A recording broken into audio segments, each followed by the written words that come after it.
You are about to journey against the current of contemporary thought and beyond the troubled waters of daily news to the very source of our extraordinary culture. You are going upstream with Cashill and Edge.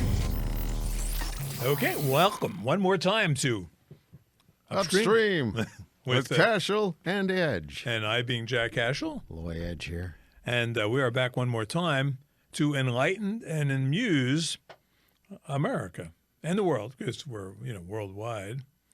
This being Really? the World Wide Web, they have no Yeah. choice. I People in guess. many foreign countries, like New Jersey and California, are listening to our show as we deliver it.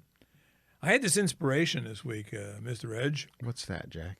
I'm reading this book called Origin by a woman named Jennifer Raff, who is actually at Kansas University, University of Kansas, but is apparently a leading anthropologist on the subject of origins, mainly in this question, the origin not of life on Earth, but the origin of human beings into the Americas, right? Interesting, because I don't think we've ever gotten the straight answer on that. We never have. It's still up for debate. Yeah, And unless but they sure as hell thought they knew when I was in grade school, because they were pretty cocksure. they were. And but what's interesting about this world, unlike some scientists, like for instance in climate science, where it was heavily politicized, and if you're not going to get any money unless you say what they want you to say. Exactly. And the same is largely true with biological sciences on the subject of Darwinism. It's a closed book. You're not allowed to protest without loss of reputation, face, and money. But in the subject of origins, it is a wildly heated conversation. And the various forces are always at war with each other openly. And they hate each other. And what did you learn? Tell me what you learned in grade school. Well, let's see. We first of all, there was nothing about continental drift and all those theories. Right. It was really it was pretty much the Indians, who were these noble savages. Right. They were over here.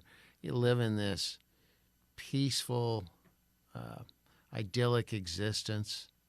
And they were really smart, in tune with the land, and just all things that were not like white peopleish stuff. They Yeah. were really good at all of it. And they were killing it, having a rocking good time. Until Until the Spanish guys first, the conquistadors, came over and just slaughtered them and stole all their gold and gave them diseases. And then the white guys came in and they did all that same stuff. They just butchered them, and they killed all their buffalo. And then they sold them some blankets that had, smallpox, and they cheated them with these, gave them stupid little beads, and they got all these islands, and then that's all I remember. But it was a pretty good story. well, that's pretty much what they learned today, except it's gotten a little worse. Now, where did they tell you these people came from? Well, And where the was hills, the hills, the hills, and South the Dakota. teepees Yeah, right. by the river. Well, because they were Native Americans. Natives. They were Native. They were the first. They were proud to be Americans. Yeah. Native first. Yeah, they were here before. Well, because they were always here. Now, obviously, you just tweak it a little bit. We were learning at some point that they came over the land bridge from, Well, they threw that one out there. yeah. But I mean, who's gonna believe that? So now what's happened since that time is that it's gotten that mindset has actually begun to infect the sciences. So they have to approach their discussion of the origin of the American populations with that same degree of self-hatred and sanctimony. Mm-hmm. Now elevated to a more literate level.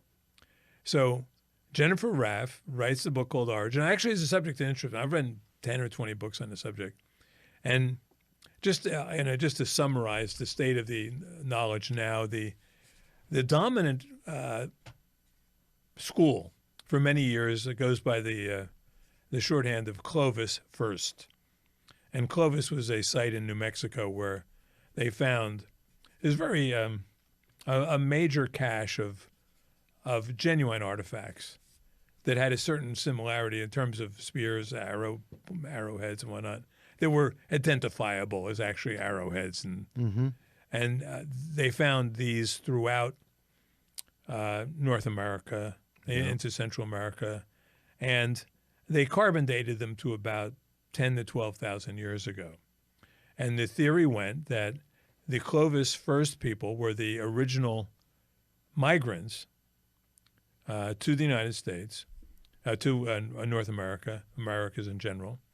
And they came, the understanding was, over the land bridge during one of the, I guess, the Ice Age, and it absorbed a lot of the water, and you could walk essentially from Asia to North America. They followed the herds. A boring ass walk, by the way. It's not, hard to not imagine. a thing to see. Not even a freaking tree en route, you know what I mean? But they're chasing like megafauna across North America, Man. which disappeared. That's another part of the story. But so the book is called Origin, right? Mm-hmm. And yet Jennifer, bless her heart, as you may have been watching the show, is so utterly sanctimonious about people not referring to these people as Native Americans or Aborigines. And I wanted to shout, of course they're not native to America. The book is about where they came from, right? And she's... That'd be burying the lead. Right, totally. Your book is called Origin, So these people, you can call them, the first Americans. You can call them, they call them in Canada the First Nations or whatever. But don't call them Native Americans. Don't scold me for using the term Indian as being inappropriate. Hell, it's more appropriate than Native American, which is fundamentally, on its surface, wrong, right? Oh, yeah. I mean, if you were here before it was America, you're not... come on. Right. And then she gets into it, and it's odd because it's one of 3 books I've read in a short span that had the same tone. And they ruined the book in each case with this sanctimony. And, it's that presentism. You see, if I was there, in 1600 on the frontier, I would have been, making peace. I would have been a lot nicer to those little Indians. Right. And so what? They, they ripped my sister's baby out of her womb and banged it against a tree. But, that's the way things were then. But that kind of stuff happened, actually. The other book was, it's called Blood and Treasure. It's by 2 guys. I could find their name. I had to look at my phone here, but it's not. It's about Daniel Boone. And the 3rd book is about Jim Thorpe, which should have been an interesting book. Yeah. It's actually his incredible life story. Jim Thorpe is the early 20th century athlete, greatest athlete in the world. There's also, something like 5/8 Indian. And it's called Path Lit by Fire by David Marinus, who screwed up other books in the past with the same level of sanctimony. But they ruined them. I don't know how you find time to read lousy books when you're writing one every week. I'm writing a lousy book every week and reading one. You know what? No, your books are great. Oh, thank you. I had an interesting experience the other night. I was talking to this guy. We were talking about books we read, and I said, I read mostly ebooks. He said, oh, so do I. He goes, in fact, I just looked in my library. I have 100 books, And I pulled out my phone, and I looked at mine. I said, oh, look at this, 830. I didn't mean to embarrass him like that. You got 830 books? That's just on that aren't on the shelf. That's on the house. Nook side. That's not the Kindle side. I have about another 100 over there. I try to not frequent Amazon, if I can avoid it. Damn. But and so I thought it'd be interesting to explore the ramifications of all this for the self-esteem of ordinary people who are being taught false history on a regular basis. And what I was calling humiliation rituals. Yeah. That's a big deal in this area. Yeah. Yeah, and I think we need to rethink this whole experience. And a good way to start, I'm going to make a recommendation here. I just happened to watch this movie last week because it's now up on Fox Nation. And I saw someone said it was the best movie they'd ever seen. And I'd seen it in the theater. The Longest Yard with Burt Reynolds? Second best. Oh, that was mine. Okay, go ahead. Apocalypto.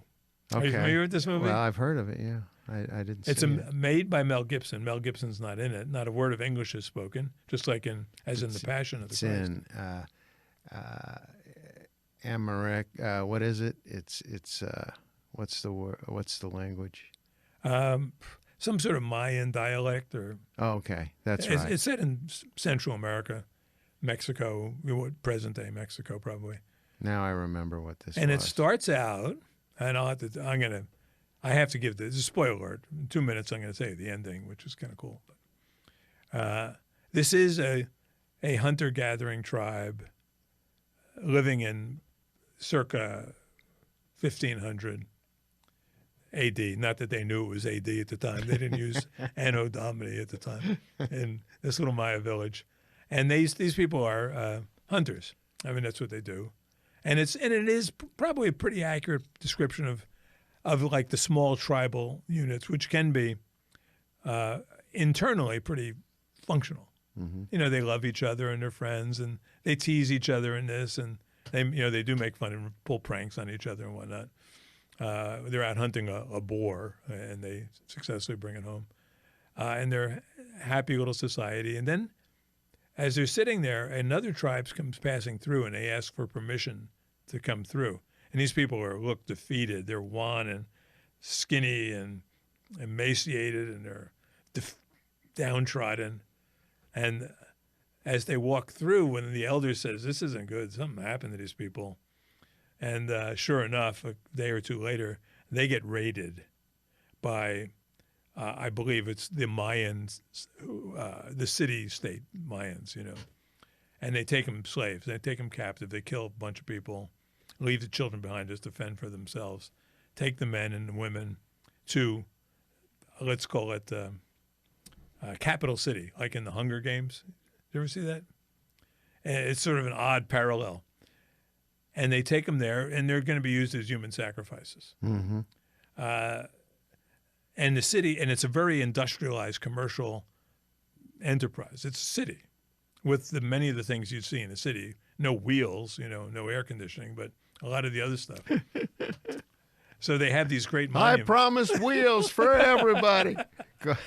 No, what a liar. There is no such thing as a wheel. Monty Python needed to do a thing on that.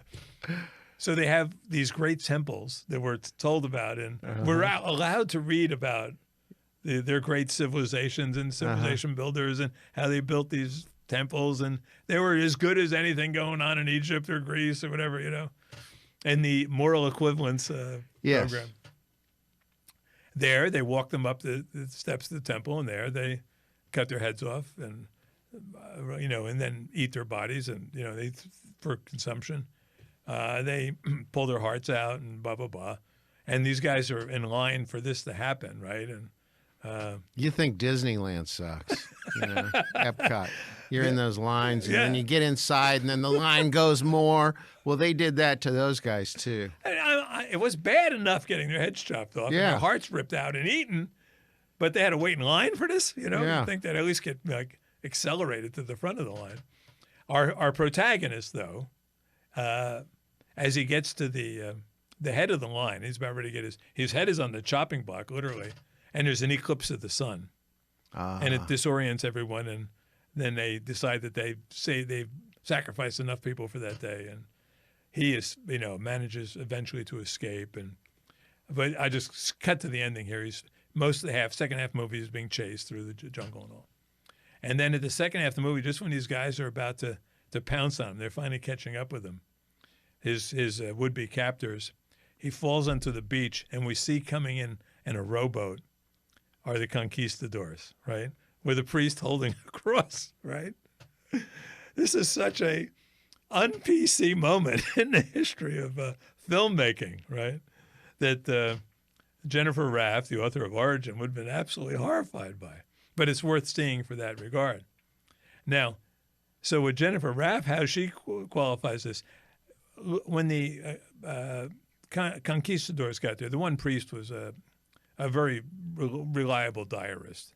And he said he saw 100,000. He counted the heads. I saw 100,000 heads on sticks, from people whose heads been chopped off by this. He knew what they were. There was no doubt what these temples were being used for. Massive amount of human sacrifice. And heads keep pretty well. yeah, they do apparently when you know how to shrink them and preserve them, sort of like taxidermy for the humanity. But so in her book, Jennifer Raff on Origin says, so they have to make the equivalents, right? And the moral relativism being what it is. She compares these ritualistic human sacrifices, because these are wonderful people unlike us, to, I mean, you're not going to believe this point in comparison. Who in our history believed in human sacrifice? Who believed in human sacrifice? I'd say the witch hunt, Salem witch trials. Oh, no. Much more direct than that. Much more foundational than that. The Democrat Party? Oh, there is that. There is about a million babies a year that were sacrificed. Mean after they're born? Yeah, right. Let's see. Who? Human sacrifice after they're born would be eugenics. Would be the medical industry. No, the hospital. This is too hard because this is too crazy. She compares that to Abraham and Isaac, right? Oh. So who are we to denounce human sacrifice? Oh, right? there you go. And because Abraham did what to Isaac? He didn't kill him, right? He didn't. He was tested and he passed the test, and God said, no, we do not sacrifice. Yeah, the hand of an angel grabbed him. We do not sacrifice humans in our faith, in our worldview, unlike over here. And yet we are asked to, and our school children are asked to either worship or ignore this whole phenomenon. So what gives? You're the champion of moral relativism. Hey, come see, come saw. And that's where we are. And you knew what you learned, and that's how they did it then, The other books are just as bad. The Jim Thorpe book, what do you think of Jim Thorpe? What do you think of off the top of your head when you think of Jim Thorpe? Just hard scrabble. I mean, just the ultimate. What do I think about him? I think he was made out of some superhuman type of material. He was like Bo Jackson. He was. He was one of those 1 in 10 million people that is made out of some kind of steel. Yeah. And he had, everybody's seen that picture of that meme with him with the 2 beat up mismatching shoes that are all torn up, and that's all he had. And I mean, the guy just came from utter poverty, but he was just tough. He was just made of something, some amazing material. Your Bo Jackson analysis is right on. There's a book out about Bo Jackson called The Last American Idol. And the author makes the case is that today everything's merchandised and marketed, but Bo Jackson emerged out of nowhere with like superhuman abilities. Yeah. He didn't work out. He didn't go to the gym. He didn't, take endorphins or, steroids. And we, here in Kansas City, we saw him because he played baseball here. Mm-hmm. And everyone who went to a game had some account of doing, like, breaking a bat over his head. Right. Or running up the walls of the outfield. Yeah. Jim Thorpe was like that, except that he lived at the very beginning of he came of age in the very beginning of the 20th century. I think it was either the 1908 or 1912 Olympics where he won both the decathlon and the pentathlon. He grew up on an Indian reservation in Oklahoma, went to Carlisle, the Indian school in Pennsylvania, then was like the best football player at the time, played Major League Baseball. I mean, just, all around incredible athlete. And he was doing this, and this is a book by David Maraniss, who written a biography of Obama, et cetera. And with all the requisite, guilt and all that. Roughly 25 years after Little Bighorn, right? And he was embraced as an American hero. Yep. By everyone. Oh, yeah. So when Carlisle played Army, in fact, Dwight Eisenhower played against Jim Thorpe when Eisenhower was at West Point. the people rooted for Carlisle because they were such a novelty. It's like rooting for Tiger Woods when he first came out, or rooting for Caitlin Clark, the girl who plays for University of Iowa basketball, which has caused something of a tempest in the teapot because they're anomalies. She's a white girl playing in a black sport, and Tiger Woods was a mixed race guy playing in a white sport, and Jim Thorpe came out of nowhere, and he was a Superman. And so the book should have been a celebration of how America managed to put its hostilities behind us in a remarkably short period of time. When Roosevelt was inaugurated, Teddy, in 1904, Sitting Bull was in the car with him. This is again 28 years after Little Bighorn, after the slaughtering of a couple hundred American cavalrymen. But instead, the book is a weeping, gnashing recitation of all the injustices that Jim Thorpe had to suffer. Injustices meant they were all microaggressions, right? They didn't use the word microaggression in the book, but they should have. Carlisle scalps army, right?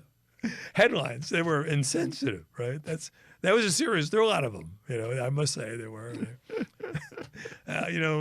All the metaphors. War drums and tomahawks and scalping. Thorpe really woo-woos crowd. And that's the book that we have to read. Yeah. So instead of reading about these incredible accomplishments, we have to read about all of his suffering.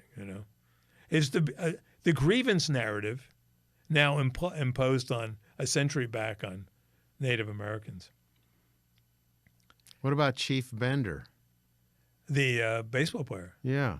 Well, right. And he was another American. And, what was interesting about it, too, Loy, is that Indians, and I'm going to use the word Indians, Native Americans, stupid term, and Aborigines. Like Jim Thorpe, not just Jim Thorpe, but any Indian could go to a hotel. He could marry a white woman. Could stay any place he wanted. There was a standard of treatment for Indians that was denied African Americans. It's interesting, isn't it? Yes. In fact, Indians in Oklahoma owned slaves into the 20th century. Indians took their slaves on the Trail of Tears. So it's a complicated story that we're not allowed to know. Yeah. Did you ever go to camp as a kid? Yeah, I did. In fact, I had a real interesting camp experience, Jack. I went to an all-Jewish sports camp. 2 years. Sounds like a 2 comedy. years. My dad had a trade out. All right. My dad had a trade out with Jack Farb Sports Camp. I know Jack Farb. Yeah. Very well known. Yeah. Civic leader. He had these day camps for Jewish boys. Right. So my experience was different from most. There were two goyim there. Yeah. Tiger Edge, that's me, and Tiger Van Keppel. And why Tiger? It just happened that was our nickname. Yeah, that was my nickname when I was a kid. Huh? I did not know that. Well, yeah. And Tiger Woods, have you ever sued him for trademark infringement? There's some action in court right now. Okay, yeah. I should hope. Anyway, but so yeah, to answer your question, yes and no. Yeah, I went to camp, but it was an unusual experience. I got to see a kid get bitten by a copperhead, another kid have to be hauled away with a snapping turtle on his hand. No. I saw all kinds of crazy violence, and I don't ever want to go back. Now, was there an Indian theme to your camp? No. I don't think so. Because the camps, I went to camp most of my childhood. They all had Indian everything. Everything was Indian. And, so my first, as an 8, actually when I was a 6-year-old, overnight camp, my mother sent me. It's crazy. And the minimum age was 8, but she lied about my age to get me to go to camp. But all starting when I was 8, when I had some cognizance of what was going on, our camp was organized into villages. The Iroquois the plainsmen in the eastern woodlands. And you were in a tribe, so I was in the Seneca tribe within the Iroquois Nation as an 8-year-old. And this was a Newark Boys Club camp, so it was racially integrated. Typically, the camp was about 2/7 black, so there'd be and they put 2 black kids in every, they were ahead of their curve on that one. But we were all Seneca or Onondaga or Oneida or whatever. And what were we taught about Indians in camp? I still kind of remember the song, Iroquois, Iroquois, ride on, sons of. We're loyal, we're brave, we're noble, we're tough, we're resilient, right? Wow. These are the virtues that we as kids associated with American Indians, right? Bravery, one of them, courage, fortitude, resilience, loyalty, honor. This was our inculcation into Indian culture, and was true in Boys Club camp. And then I joined the Boy Scouts. And in the Boy Scouts, it's even more firmly planted in your skulls. Oh, yeah. I forgot how deep all that Indian indoctrination was. And it was good, and it wasn't unfair. No, it was good. Because say what you will, the original settlers who dealt with Indians sometimes on a very personal basis never denied them those virtues, right? So if you read Thomas Jefferson on American Indians, the notion that they were strong and statuesque and noble and fierce and courageous, given, right? Which I think if I were an American Indian today, I would want to identify with those virtues.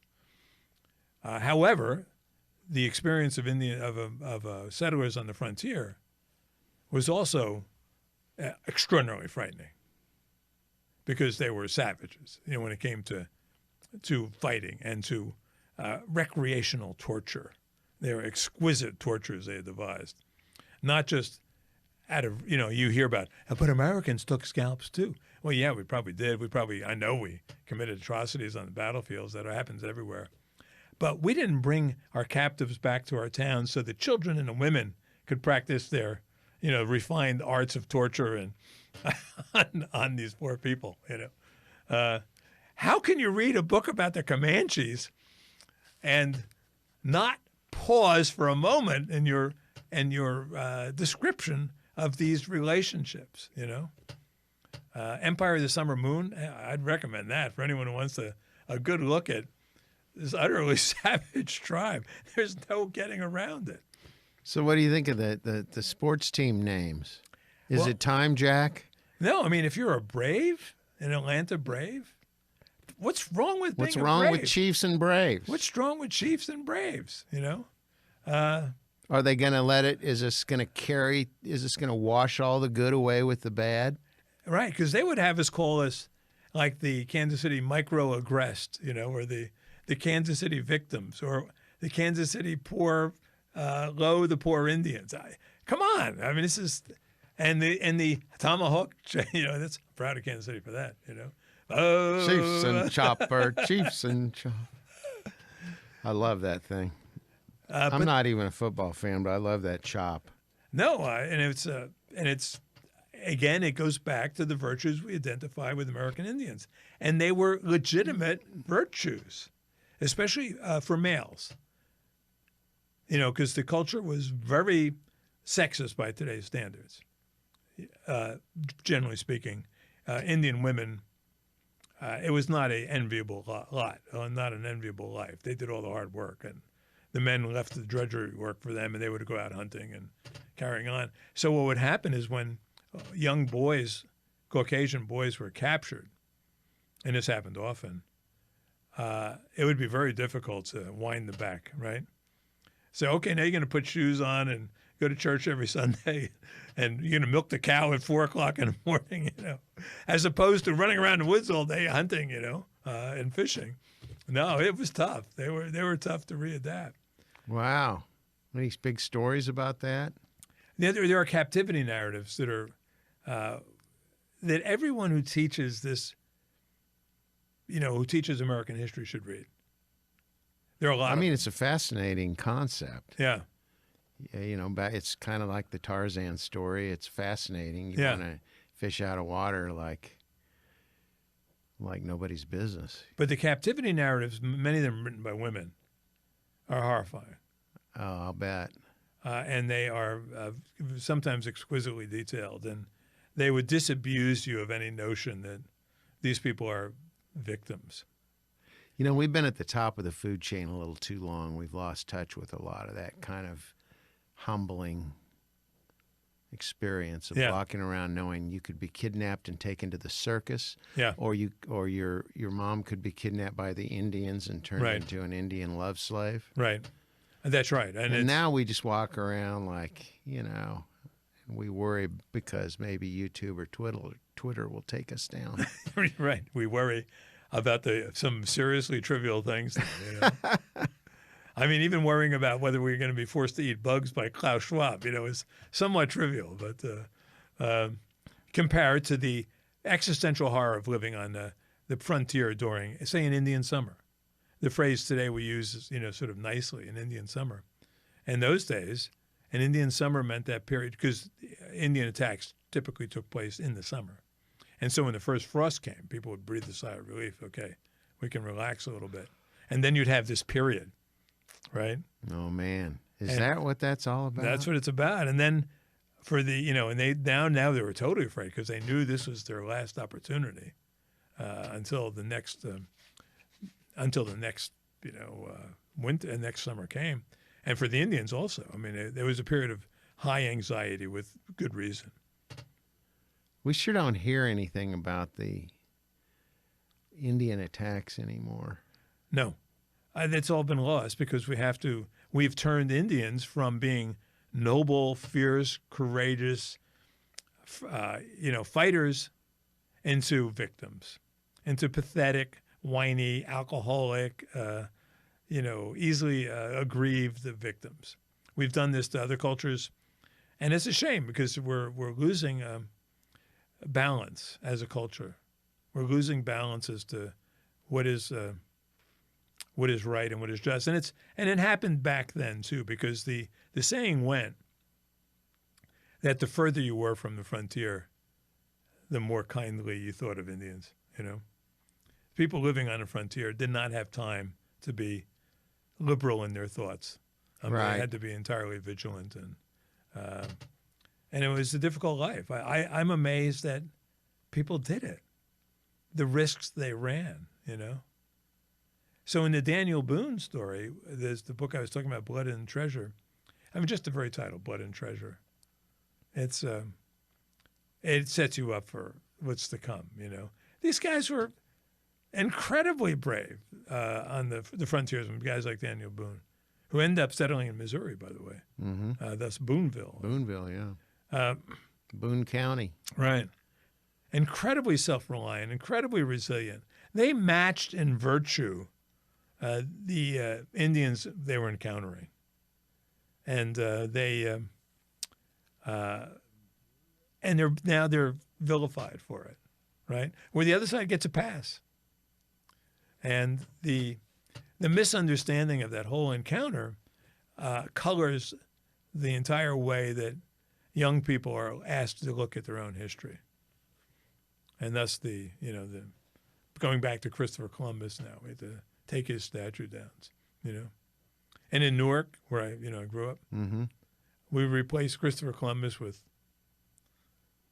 Sacagawea. No worse. I could live with that one. Let me see. How about George Floyd? Really? Yeah.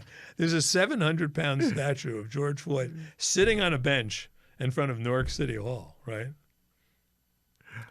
Is he like selling exactly. cigarettes or something? Selfies, right? Was that guy? Eric Garner was that guy with his selfies? And then the other questions that are left unexplored is the question: what happened to our megafauna, right? Our megafauna? Yeah. You know what I'm referring to? Buffalo? No, much bigger. Mastodons, mammoths, and all that sort of stuff. Oh, what happened to them? Oh, yeah, I don't know. Well, The La Brea tar pits, I used to live right next to it, and I'd see them all the time. And I would wonder, what happened to you guys? Now, It'd be cool to have elephants around here. tell me about the La Brea tar pits, because I've heard about them. I have no idea what they are. Really? Yeah. Well, it's just this place in the street. In right- Los Angeles. It's in the middle of L.A. on Wilshire Boulevard, Right. right by the Miracle Mile and the Peterson Auto Museum and all those things. Well, there's this tar pit right next to the L.A. County Museum of Art. The L.A. County Museum is the tar pits museum. Right. And as you step on the sidewalk, the asphalt bubbles up from the ground. The ground, Are you allowed to walk on top of that? yeah. Yeah. You have to watch you don't step in too much of it. It's got sidewalks, but it's got this tar all over. It's actually asphalt, and it's everywhere. And L.A., is an oil town. It was Right. an oil boom town. That's Right. how it started. So you just stick a straw in there, and it just comes out. Now, it's really high sulfur, so it's not good for much, except catching mastodons Right. and other giant things. Right. And so they've roped off this giant area. Well, there's a place where they have digs, active digs. Right. They're pulling all the stuff out of the ground still right now. And then there are display cases with all the reassembled saber-tooth tigers and mastodons and all that other stuff. And then they have this roped-off area that's just an active giant pool of asphalt. And they've got like pieces of elephants sticking out of it, going, "Arr, I'm stuck." And how big an area is it? Is it So that's about, I'm going to say it's about 100 yards by 100 yards. Wow. See, I've never seen that. I've been in Los Angeles, but I missed the tar pits. I should have gone.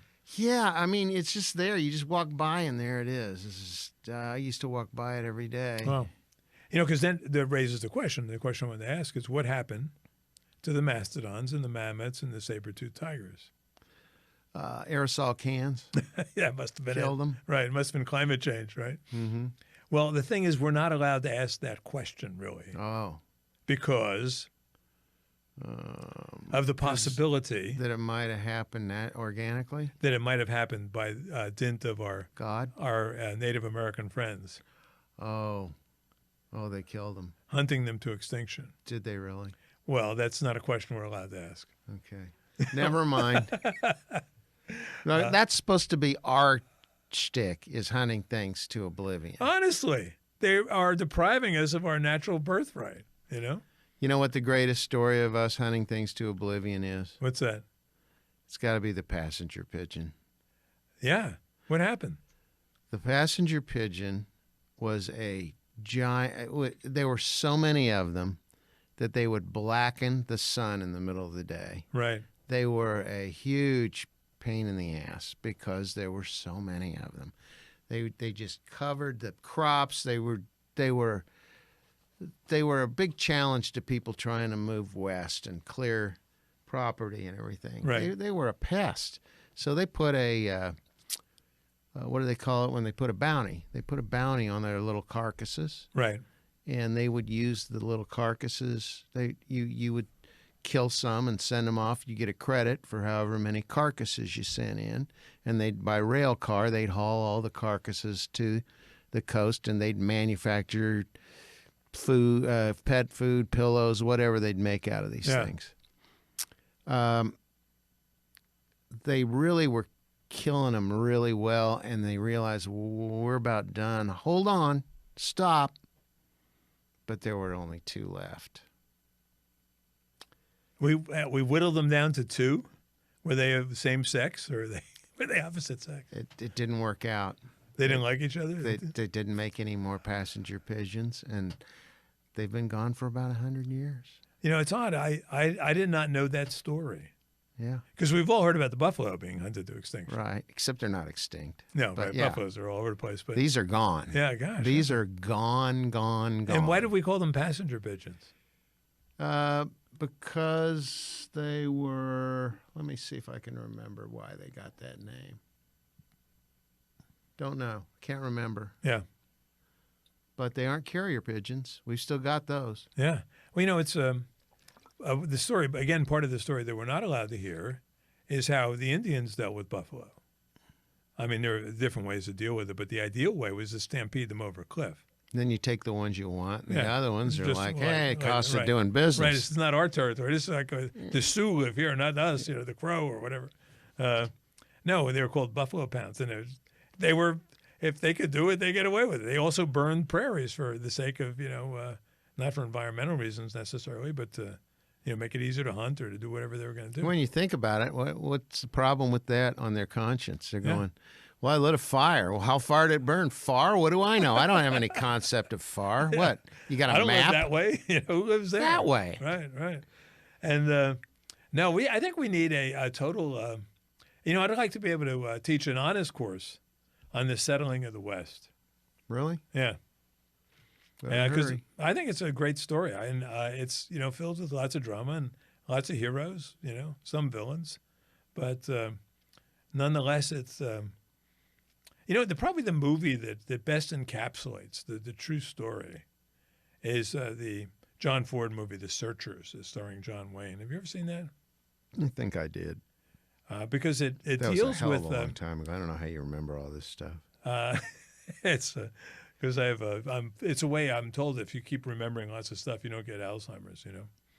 No kid? Yeah, Who told you that? I don't know. Some guy, but I forget who told me.